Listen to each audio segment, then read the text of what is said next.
Ce journal. Bonjour. Certains appellent ça le 9e art, d'autres vont même jusqu'à dire art séquentiel. Eh bien ici, vous n'entendrez parler que de deux choses, bande dessinée, ou BD, comme disent les plus jeunes d'entre nous. De toute façon, qu'importe le flacon.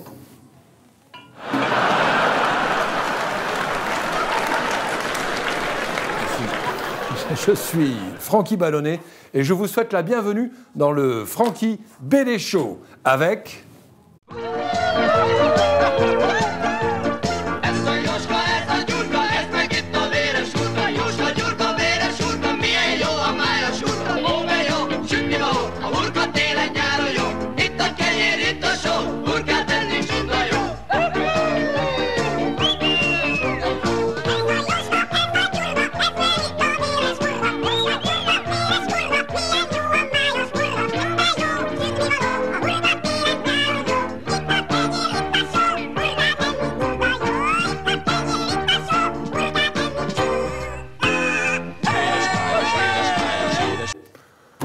Non mais franchement les gars, non mais vous voyez bien que c'est pas la bonne pub. Hein.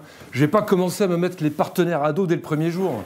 Non mais franchement, si c'est pour bosser comme ça, c'est pas la peine de mettre la retraite à 67 ans. Non mais vraiment. En plus, c'est un des meilleurs restos de la ville, le Lion Rouge. C'est exactement le genre d'endroit où j'aimerais amener un certain dessinateur qui s'appelle Clark. Bonjour Clark. Bienvenue dans le Francky Ballonnet Show. Merci. Alors, je vais vous poser des questions qui me brûlent, entre autres, les lèvres. Bonjour, Clark. Il y a ton staff qui m'a envoyé en fait une conduite super précise. Ah oui. Avec les questions et mes réponses. Donc j'ai imprimé parce que je n'étais pas sûr de m'en rappeler. En fait. Très bien, on coupera un petit peu au montage, de toute façon. Ok, pas de problème. Attends, je regarde. Hein. Vous me dites quand vous êtes prêt, vous avez... Ouais, vas-y. Alors, Clark, vous êtes auteur de bande dessinée franco-belge. Ouais. Pouvez-vous m'expliquer en quoi cela consiste ? Je suis belge, j'écris en français dans les bulles. Ok. Je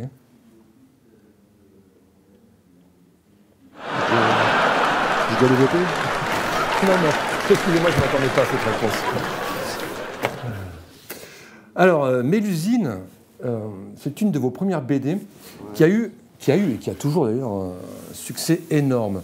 Donc Mélusine, c'est une tragicomédie sur le monde ouvrier. Et je trouve ça assez osé pour une BD jeunesse, non ?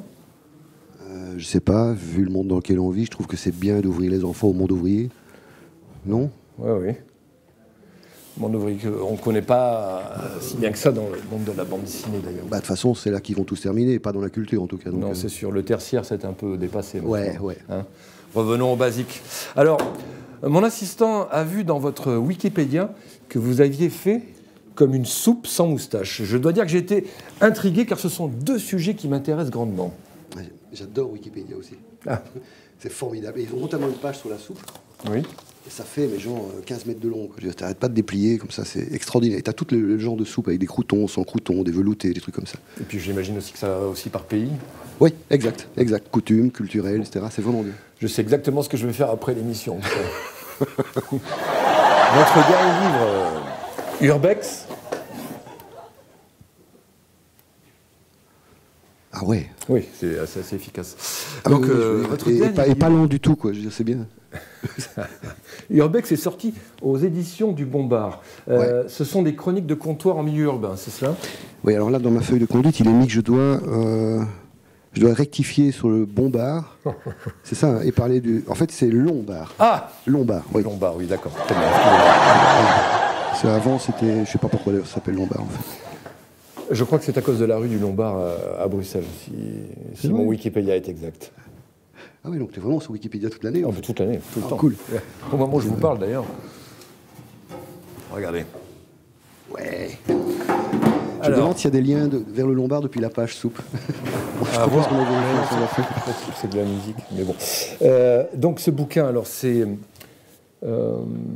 pas du tout une chronique urbaine sur l'épreuve de comptoir, c'est pas du tout ça. Non. C'est sur de l'urbex. C'est de l'urbex. Mais dites-nous en plus l'urbex. Parce que moi, on m'a aussi parlé d'adolescents, des choses comme ça. L'urbex, c'est quand tu rentres chez quelqu'un qui n'habite plus là, depuis longtemps, et que tu vas explorer la maison qu'il a abandonnée. D'accord, donc oui, ça peut faire penser un peu au Festival d'Angoulême le reste de l'année. D'accord. Moi, j'ai toujours été convaincu qu'en fait, il dégonflait la ville. Après le festival, qu'il l'a rangé dans des caisses, qu'il allait mettre dans la banlieue de Cognac chez un garde-meuble et qu'il l'a ramené en décembre. À vérifier, hein, je suis jamais passé ici hors festival, quoi, mais je suis à peu près certain. Mais à voir, écoutez, on en verra. C'est plus vite. On enverra une équipe vérifier tout ça dès lundi, voire dimanche soir. Encore que dimanche soir, je crois que c'est la dernière nouba du festival. Et il paraît que c'est à tout casser. Donc le Lombard, donc vous êtes bien au Lombard. Donc c'est bien. Ce n'est pas ce stand sur les bulles New York où il y a une pièce secrète où les auteurs font la grosse nouba, un petit peu comme dans une boîte sur la Costa Brava. Je pense qu'il y a ça chez tous les éditeurs. Alors là, détrompez-vous. C'est vrai.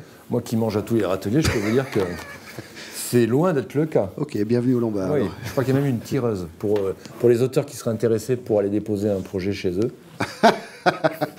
On t'attend au Lombard. Voilà. Eh bien écoutez, Clark, c'était vraiment c'était très instructif. Pour moi aussi. Il ne me reste plus qu'à vous remercier.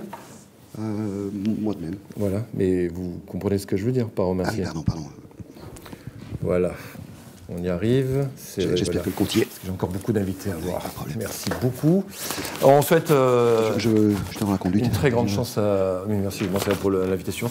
On souhaite une grande chance à votre livre. Hein, merci beaucoup. Et bonne chance pour l'émission. On se retrouve tout de suite après ça. Les enveloppes La Couronne, elles sont vraiment trop bonnes. Au revoir, Clark, à plus tard.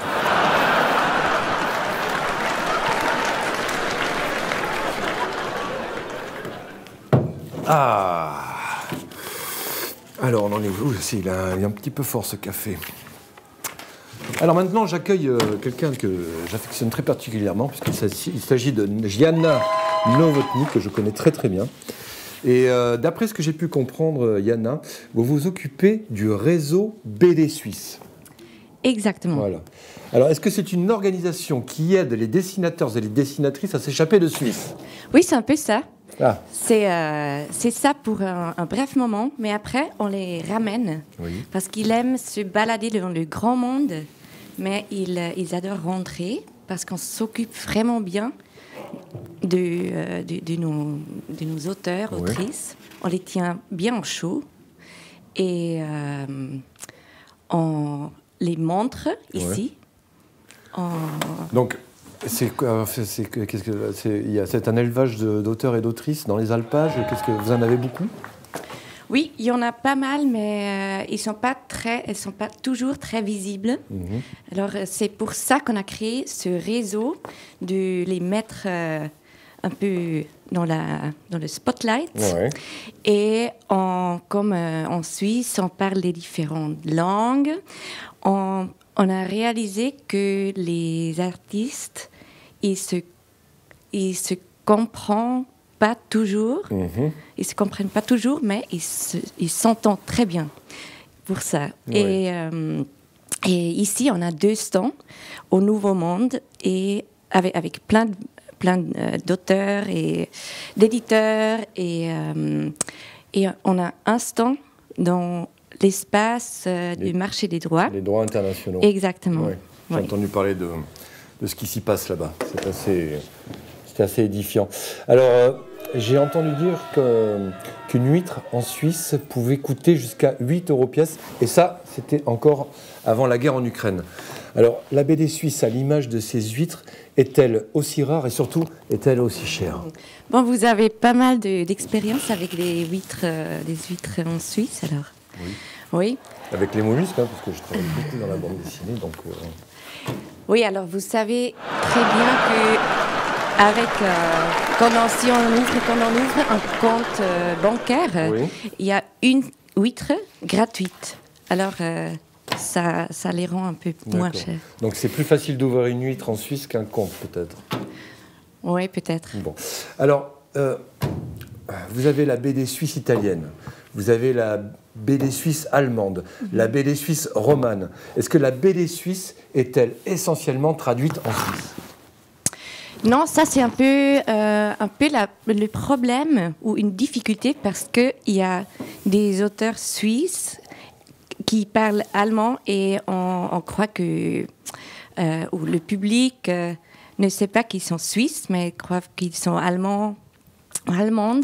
Et la même chose avec les francophones qui sont suisses, mais on ne sait pas oui. Comment on pourrait les reconnaître? On pourrait peut-être leur mettre des petits t-shirts, ou des petits chapeaux, ou des choses comme ça. Je crois que c'est les personnes qui restent le plus longues après la fermeture. Ah. Ouais. Bon. Oui. Alors, Yana, pardonnez ma curiosité, mais à quoi ça ressemble une auteure, une autrice suisse? Comment je pourrais le visualiser? Il vient même ici à Angoulême, il bouge en vélo et elle monte les montagnes. Ils peuvent pas s'arrêter à bouger. Okay. Soit ils dessinent comme des folles, soit ils donc je ne sais pas quoi. Le dessinateur. Mais alors, j'aimerais bien avoir quelqu'un. Le dessinateur ou la dessinatrice suisse est donc, contrairement à nos dessinateurs chez nous en France, très en forme en fait physiquement. Très, vous savez. Alors, est-ce qu'on peut nous montrer à quoi ça ressemble Est-ce qu'on peut nous montrer à quoi ça ressemble à une autrice suisse, par exemple? Là, par exemple, est-ce qu'on pourrait nous le montrer? Oui, mais je crois qu'il dort. Allô, la régie, est-ce que vous pouvez m'envoyer l'autrice, s'il vous plaît, la mettre juste à côté, direct, quand même, je vous le rappelle. Mais voilà. Anya. Peut-être mettez des applaudissements, s'il vous plaît, des applaudissements, vous m'entendez?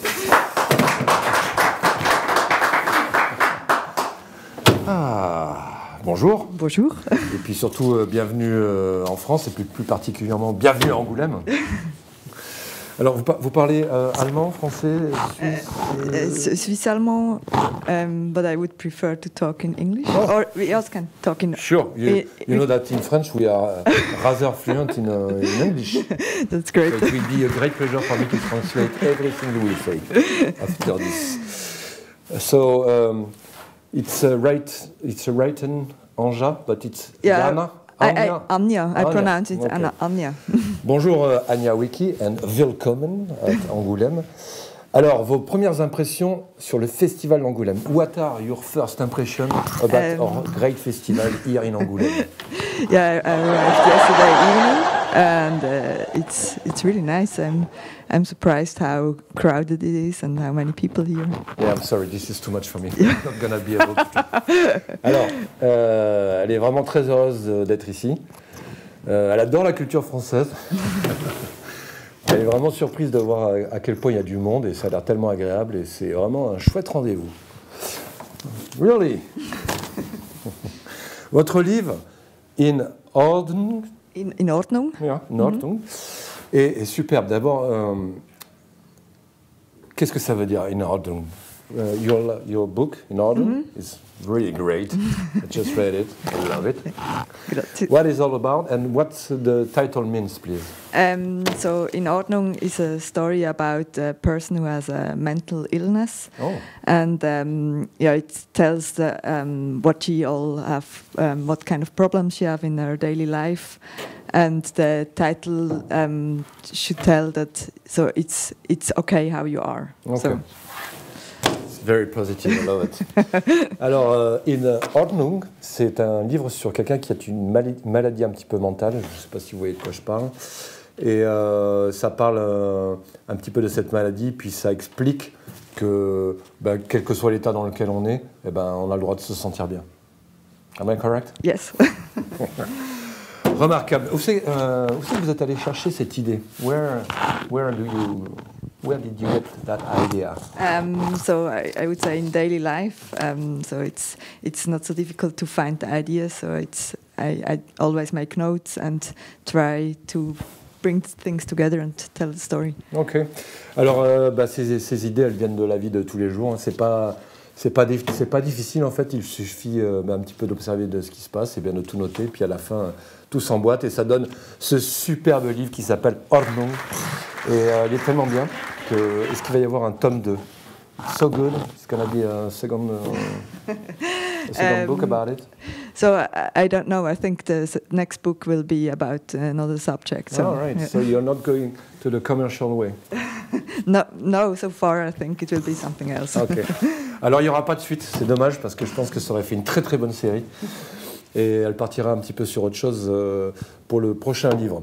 En tout cas, écoutez, bien, merci et puis bienvenue, ainsi que toute la BD suisse à Angoulême. Vive la France. Merci à toi. Vive la Suisse et vive la BD. Merci Anya.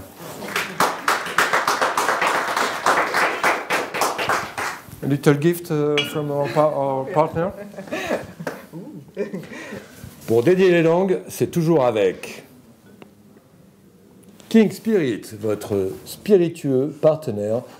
Buvez-en, ça vous rendra complètement animal. Merci beaucoup.